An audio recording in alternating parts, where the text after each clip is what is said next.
Basically awareness programme.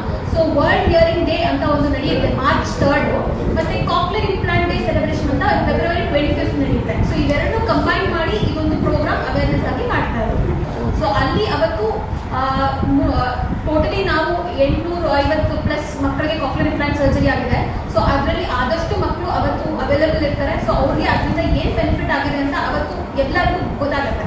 So ಇದರಿಂದ ಬೇರೆ ಪೇರೆಂಟ್ಸ್ಗೆ ಬೇಗ ಇಂಪ್ಲಾಂಟ್ ಮಾಡಿದ್ರೆ ವೆರಿ ಯಂಗ್ ಚಿಲ್ಡ್ರನ್ಸ್ ಯಾರ್ಯಾರು ಸರ್ಜರಿ ಮಾಡ್ಸಕ್ಕೆ ಕಳಿಸ್ಬೇಕಾದ್ರೆ ಹೆದರ್ತಾರೆ. ಚಿಕ್ಕ ಮಗು 6 ತಿಂಗಳು 1 ವರ್ಷದ ಮಗು ಸರ್ಜರಿ ಅಂತ ಯಾರು ಹೆದರ್ತಾರೆ. ಬಟ್ ಆ 1-2 ದಿನ ಸರ್ಜರಿ ಮಗು ಹೋಗಿ ಬಂದ್ಮೇಲೆ ಆ ಮಗು ಲೈಫ್ ಫ್ಯೂಚರಲ್ಲಿ ಹೆಂಗಿರುತ್ತೆ ಅಂತ ನೋಡ್ಲಿಕ್ಕೆ ಎಲ್ಲರಿಗೂ ಅವಾಗ ಸಿಗುತ್ತೆ. ಸೊ ಇದ್ರ ಬಗ್ಗೆ ಹೇಳಲಿಕ್ಕೆ ಇವತ್ತು ನಾವೇನು ಸೇರಿ ಇಲ್ಲ ಅಂದ್ರೆ ಅಟ್ಲೀಸ್ಟ್ ಹುಟ್ಟಿದಾಗ ನಾವು ಕಂಡು ಹಿಡಿಬಹುದು. 1 ದಿನದ ಮಗುವಲ್ಲೇ ನಾವು ಒಂದು ಸಣ್ಣ ಪ್ರೋಬ್ ಹಾಕ್ಬಿಟ್ಟು ಫೋಟೋಕಾಸ್ಟಿಕ್ ಎಮಿಷನ್ ಅಂತ ಟೆಸ್ಟ್ ಇರುತ್ತೆ. ಮಗು ಮಲಗಿದ್ದಾಗ ಜಸ್ಟ್ ಕಿವಿಯಲ್ಲಿ ಒಂದು ಹೀಗೆ ಪ್ರೋಬ್ ಹಾಕ್ತೀವಿ, ತಕ್ಷಣ ನಮಗೆ ಗೊತ್ತಾಗುತ್ತೆ ಮಗು ಕೇಳಿಸ್ಕೊಳುತ್ತೋ ಇಲ್ವೋ ಅಂತ.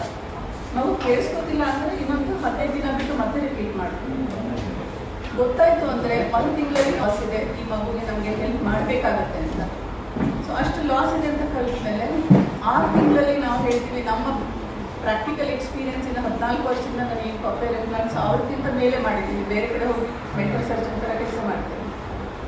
1 ವರ್ಷದೊಳಗೆ ನಾವು ಇಂಪ್ಲಾಂಟ್ ಮಾಡಿದ್ರೆ ಆ ಮಗುಗೆ ಗ್ಯಾಪ್ ಕವರ್ ಮಾಡೋದು ಕಮ್ಮಿ ಇರುತ್ತೆ. ನಾರ್ಮಲ್ ನೀವು ಹುಟ್ಟದಾಗಿಂದನೇ ಕೇಳಿಸ್ಕೊತಿದ್ವಿ, ನಮಗೆ ಅದು ಎಷ್ಟು ಗ್ಯಾಪ್ ಇದೆ ಏನು ಅಂತ ಗೊತ್ತಾಗಲ್ಲ. ಯಾವ ಮಕ್ಕಳಿಗೆ ಕೇಳಿಸ್ಕೊಂಡಿಲ್ಲ ಅಷ್ಟು ವರ್ಷದ ಗ್ಯಾಪ್ ಇರುತ್ತೆ ನಾವು ಹಿಯರಿಂಗ್ ವಾಪಸ್ ಕೊಟ್ಟಾಗ. ಆ ಗ್ಯಾಪ್ ಕವರ್ ಮಾಡಿ ಪ್ಲಸ್ ಮುಂದೆನೂ ಹೋಗಬೇಕಾಗುತ್ತೆ. ಸೊ ನನಗೆ every day is important in listening. Especially ಮೊದಲು 1 ವರ್ಷ ಕಿವಿ ಚೆನ್ನಾಗಿದೆ, ನಾರ್ಮಲ್ ಆಗಿದೆ, 2 ಕೈ ಇದೆ, ಕಾಲಿದೆ ಅಂತ ಅದು ಕೆಲಸ ಮಾಡ್ತಿದೆ ಅಂತ ಅಲ್ಲ, ಅದು ಕೆಲಸ ಮಾಡ್ತಿದೆಯೋ ಇಲ್ಲೋ ಅಂತ ತಿಳ್ಕೊಳ್ಳೋದು ತುಂಬ ಮುಖ್ಯ ತಾಯಿ ತಂದೆ ಪೋಷಕರಿಗೆ. ನಾವು ಡಾಕ್ಟರ್ ಆಗಿ ನೋಡ್ತೀವಿ, ಕಿವಿ ಇದೆ ಎಲ್ಲ ಇದೆ ಹೇಳ್ತೀವಿ, ಬಟ್ ನಾವು ಕೇಳಿಸ್ಕೊತಿದೆಯೋ ಇಲ್ಲೋ ಅನ್ನೋದು ಅದು ಮ್ಯಾಂಡೇಟರಿ ನಮಗೆ.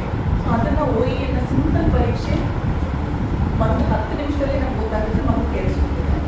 ಸೊ ಅಷ್ಟು ಮಾಡಿದ್ರೆ ನಮಗೆ ಯೋಚನೆ ಇರಲ್ಲ. ಮಗು ನಮ್ದು ನಾರ್ಮಲ್ 2.5 ಅಂತ ಹೇಳ್ತೀವಿ, ಅದಕ್ಕಿಂತ ಕಡಿಮೆ ಇತ್ತು ಮಗು ವೆಯ್ಟ್ ಅಂದರೆ ಆವಾಗ ಹೇರ್ ಸೆಲ್ಸ್ ಅಂತ ಏನಿದೆ ಅದು ಡ್ಯಾಮೇಜ್ ವೆರಿ ಸೆನ್ಸಿಟಿವ್. ಅದು ಇರಿವರ್ಸಿಬಲ್ ಡ್ಯಾಮೇಜ್. ಈಗ ಬೇರೆ ಯಾವುದೇ ಡ್ಯಾಮೇಜ್ ಆದರೂ ಡಿಜನರೇಟ್ ಆಗೋ ಚಾನ್ಸಸ್ ಇರುತ್ತೆ. ಹೇರ್ ಸೆಲ್ಸ್ ಡಿಜನರೇಟ್ ಆಗಲ್ಲ. ಒಂದ್ಸರಿ ಡ್ಯಾಮೇಜ್ ಆಯಿತು ಅಂದರೆ ಮುಗಿದೋಯ್ತು. ಸೊ ಲೋ ಬರ್ತ್ ವೇಟ್ ಅಂತ ಹೇಳ್ತೀವಿ. ಇನ್ನೊಂದು ಹೈಪಾಕ್ಸಿಯಾ ಹುಟ್ಟಿದ ತಕ್ಷಣ ಅಳ್ಳಿಲ್ಲ ಅಂದರೆ, ಆಮೇಲೆ ಇನ್ಕ್ರೀಸ್ ಬಿಲಿರುಬಿನ್. ನಾವು ಜಾಂಡಿಸ್ ನಾರ್ಮಲ್ ಅಂತ ಹೇಳ್ತೀವಿ, 3 ದಿನದಲ್ಲಿ ಬರುತ್ತೆ ಮಗುಗೆ ಜಾಂಡಿಸ್, ಅದು ನಾರ್ಮಲ್ ಫಿಸಿಯೋಲಾಜಿಕಲ್ ಅಂತ. ಲಿಮಿಟ್ ಸ್ವಲ್ಪ ಜಾಸ್ತಿ ಆಯಿತು ಅಂದರೆ ಅದು ಬಿಕಮ್ಸ್ ಅ ಪೆಥಾಲಜಿಕಲ್. ಸೊ ನಾವು ಮಾನಿಟರ್ ಮಾಡಬೇಕು ಬ್ಲಡ್ಡಲ್ಲಿ ಎಷ್ಟಿದೆ ಅಂಶ ಜಾಂಡಿಸ್ದು ಆಮೇಲೆ ಅಂತ ಹೇಳ್ತೀವಿ. ಸೊ ಅಕಸ್ಮಾತ್ 18 ಜಾಸ್ತಿ ಇದೆ ಅಂದರೆ ಹೇರ್ ಸೆಲ್ ಡ್ಯಾಮೇಜ್ ಆಗೋ ಚಾನ್ಸಸ್ ಇರುತ್ತೆ. ಸೊ ಅಲ್ಲಿವರೆಗೂ ಹೋಗೋದಕ್ಕೆ ಬಿಡಬಾರ್ದು. ಅಕಸ್ಮಾತ್ ಆದರೂ ಕೂಡ ಟ್ರಾನ್ಸ್ಮಿಷನ್ ಆಪ್ಷನ್ಸ್ ಎಲ್ಲ